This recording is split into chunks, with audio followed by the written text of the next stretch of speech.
ഗുരുർബ്രഹ്മാ ഗുരുർവിഷ്ണു ഗുരുദേവോ മഹേശ്വര ഗുരു സാക്ഷാത് പരം ബ്രഹ്മ തസ്മൈ ശ്രീ ഗുരവേ നമഃ.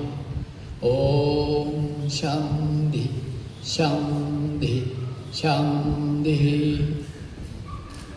ഗുരുവിന് പ്രണാമം.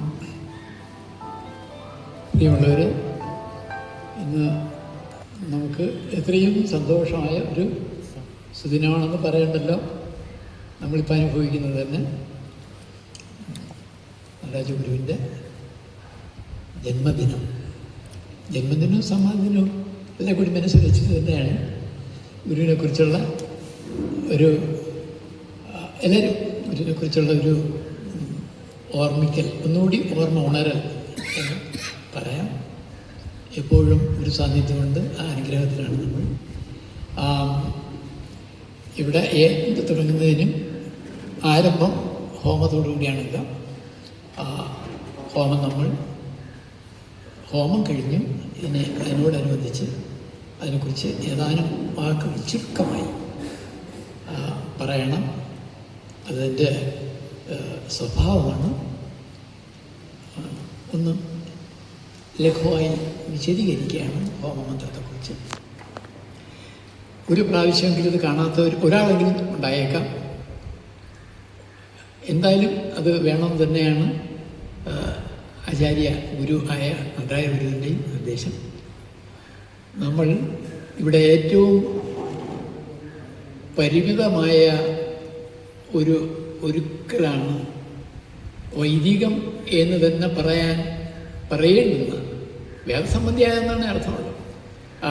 ഈ ചടങ്ങ് ആരംഭിക്കുന്നതിന് ഉള്ള സംവിധാനമായിട്ട് ഒരുക്കമായി ഉണ്ടായിരുന്നത് എല്ലാവർക്കും അറിയുന്നതാണ്, പ്രത്യേകിച്ച് പറയേണ്ടതില്ല.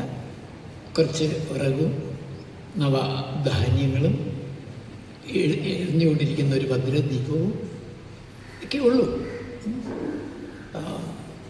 എന്നിട്ട്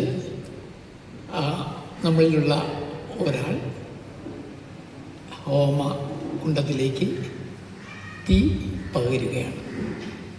അറിയാം, ആത്മസ്വരൂപമായി നാം അറിയാൻ ആഗ്രഹിക്കുന്നതും അപ്പോഴും നമ്മെ അക്കാര്യം അറിയിച്ചുകൊണ്ടിരിക്കുന്നതുമായ ആത്മസ്വരൂപതയെ സാർവത്രികമായ എങ്ങും നിറഞ്ഞ് ഇരിക്കുന്ന അഖണ്ഡമായ ചൈതന്യ സ്വരൂപമായി പറയുമ്പോൾ അതിനെ തന്നെ ബ്രഹ്മമായും പറയാറുണ്ട്. ഞാനീ വരുന്ന കാര്യങ്ങൾ പറയുന്ന ശബ്ദം നിങ്ങൾ കേൾക്കുന്നെങ്കിലും അത് ആ വാക്കുകളായി അതിൻ്റെ പിന്നിൽ വരുന്ന ആ ശക്തിയെ അറിയുന്നില്ല. അതുകൊണ്ടാണ് ഋഷീശ്വരന്മാർ പറഞ്ഞത് അദൃശ്യമായ പരയിൽ നിന്നാണ് പിന്നെ കുറച്ചുകൂടി വ്യക്തമായി വരുന്ന പരിശുദ്ധിയിലേക്കും പിന്നെ അത് പുറത്തേക്ക് വരുന്നതിന് സഹായമായ മധ്യമയിലേക്കും വന്നതിന് ശേഷമേ വൈഖരിയായി പുറത്തു വരുന്നുള്ളൂ എന്ന് ശബ്ദത്തെ പോലെ പറഞ്ഞിരിക്കുന്നത്. അപ്പം അതുപോലെ അത്രയും ആദർശമായ ബ്രഹ്മസ്വരൂപത്തെ ആണ് നമ്മൾ നമ്മുടെ ആന്തരികതയിൽ അന്വേഷിക്കുമ്പോൾ ഉള്ളത്. പിന്നെ ഞാൻ പറഞ്ഞു വരുന്നത്, ഈ പ്രപഞ്ചം എല്ലാത്തിനാലും എപ്പോഴും സങ്കലിതമാണ്, നിറഞ്ഞതാണ്. നമുക്ക് കണ്ടുകൂടെങ്കിലും ഇല്ലെന്ന് പറയാനൊക്കില്ല. ഇപ്പം തീ കൊളുത്തിയതും ആ അഗ്നിയുടെ പ്രഭാവം നമ്മൾ കണ്ടു. കുറച്ച് കഴിഞ്ഞപ്പോൾ ആ തുണി, ആ പന്തമെല്ലാം എരിഞ്ഞു പോയി. അതുപോലെ നാം ഹോമത്തിന് ഉപയോഗിച്ച ഓരോ കഷ്ണങ്ങളും നാം അതിൽ അർപ്പിച്ച നവധാന്യങ്ങളും എല്ലാം തന്നെ ചാരമായി കഴിഞ്ഞു. അപ്പം അതിലെല്ലാം നമ്മൾ കണ്ടതെന്താണ്? ഈ ഹോമകുണ്ഡം നിറഞ്ഞ് എരിയുന്ന തീജ്വാലകൾ മാത്രമാണ് കണ്ടത്. അത് മറവിലിരുന്നു.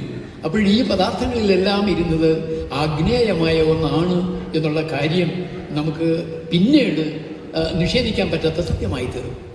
അതുപോലുള്ള ആത്മസ്വരൂപതയെ വെളിപ്പെടുത്തി മനസ്സിലാക്കുന്നതിനും സാക്ഷാത്കരിക്കുന്നതിനുമാണ് ഈ ഹോമം ഇവിടെ ചെയ്തത്. ഇനി നമുക്ക് മന്ത്രത്തിലേക്ക് തന്നെ വരാം.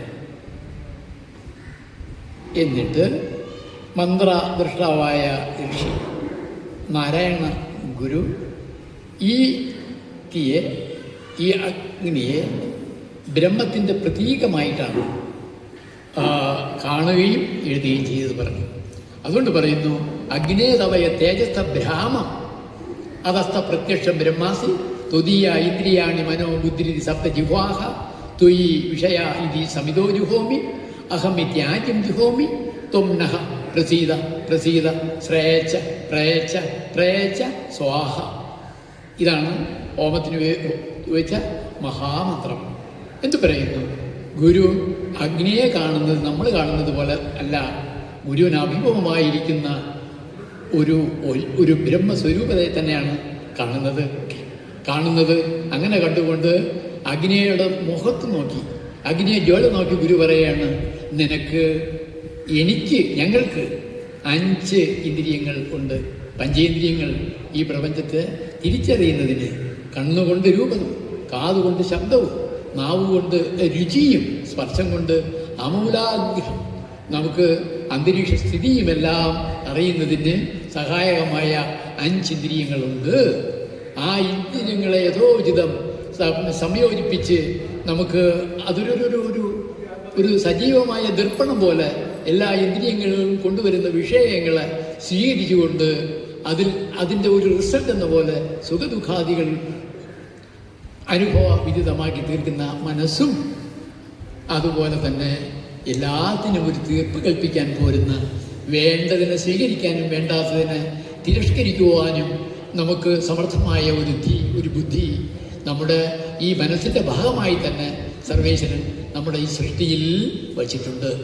അതുകൊണ്ടല്ലയോ അഗ്നെ, നിന്റെ ഈ ജ്വാല കാണുമ്പോൾ ഞങ്ങൾക്കുള്ള 5 ഇന്ദ്രിയങ്ങൾ നിന്നിൽ കാണുന്നു. അതുപോലെ തന്നെ അതിനെ എല്ലാം സംയോജിപ്പിക്കുന്ന, അതിനെ ദർപ്പണമാക്കി സജീവമാക്കുന്ന മനസ്സിനെ കാണുന്നു.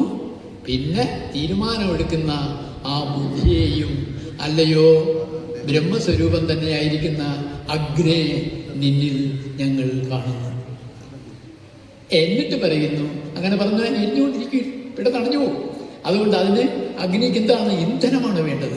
അതുകൊണ്ട് സമിതോ ജുഹോമി എന്ന് പറഞ്ഞിട്ട് ശ്രീകൃഷ്ണൻ പറയുന്നു, വീണ്ടും ആ അഗ്നിയുടെ ജ്വാല നിലനിർത്തുന്നതിന് അതിന് ഇന്ധനമായിരിക്കുന്ന ഓരോന്നും പറയുന്നു, ഈ ശരീരത്തിന് നിർമ്മിതിക്ക് സഹായകമായ അന്നം ബ്രഹ്മമാണ്. അതുകൊണ്ട് അന്നത്തിൻ്റെ പ്രതീകമായിട്ടാണ് ഈ നവധാന്യങ്ങൾ നിന്നിൽ അർപ്പിക്കുന്നത് എന്ന് പറഞ്ഞാൽ നമ്മുടെ ശരീരത്തെയാണ് നിന്നിൽ അർപ്പിക്കുന്നത്.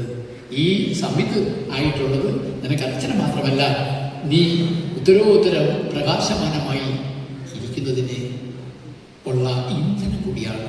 അതുകൊണ്ട് സമിതോളി ഭൂമി.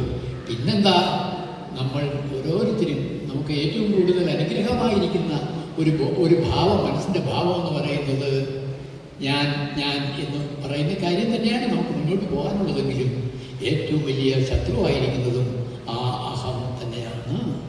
ആ അഹത്തെ ഞാനെന്ന് വേറെ തിരിക്കുന്ന, വേറെ കാണുന്ന, വേറെ അനുഭവം ആയി തോന്നുന്ന ആ അഹത്തെ അഹം ഇതി ആജ്യം ജുഹോമി, പുതു ഉരുക്കിയ പുതു വെണ്ണ, പുതു നെയ് ആയിട്ട് ഞാൻ എന്നുള്ള ആ അഭിമാനത്തെ, അഹങ്കാരത്തെ, അല്ലയോ ബ്രഹ്മസ്വരൂപമായിരിക്കുന്ന അഗ്നെ നിന്നിൽ ഞങ്ങൾ സമർപ്പിക്കുന്നു.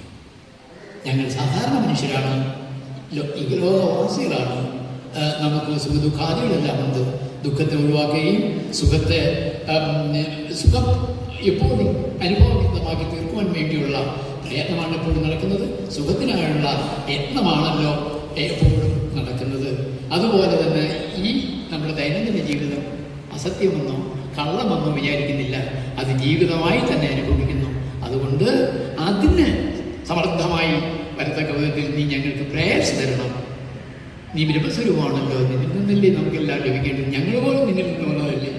അതുകൊണ്ട് നീ ഞങ്ങൾക്ക് ഈകലോക ജീവിതം ധന്യധന്യമാക്കണം.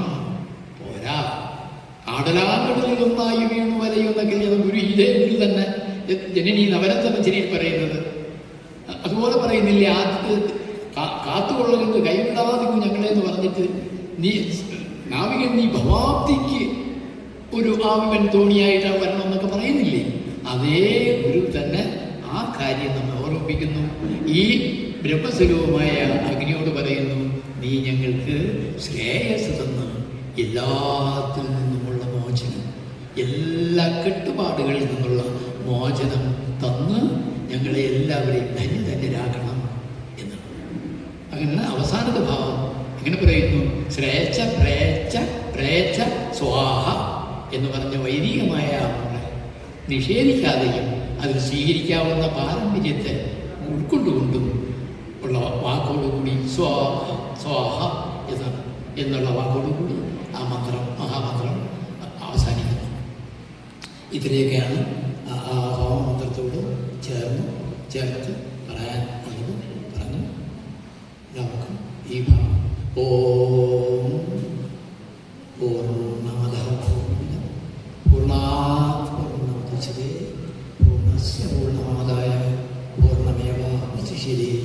ഓം ശാന്തി ശാന്തി ശാന്തി. അവസാന ഭാഗം രാജേഷ് വായിക്കുകയാണ്.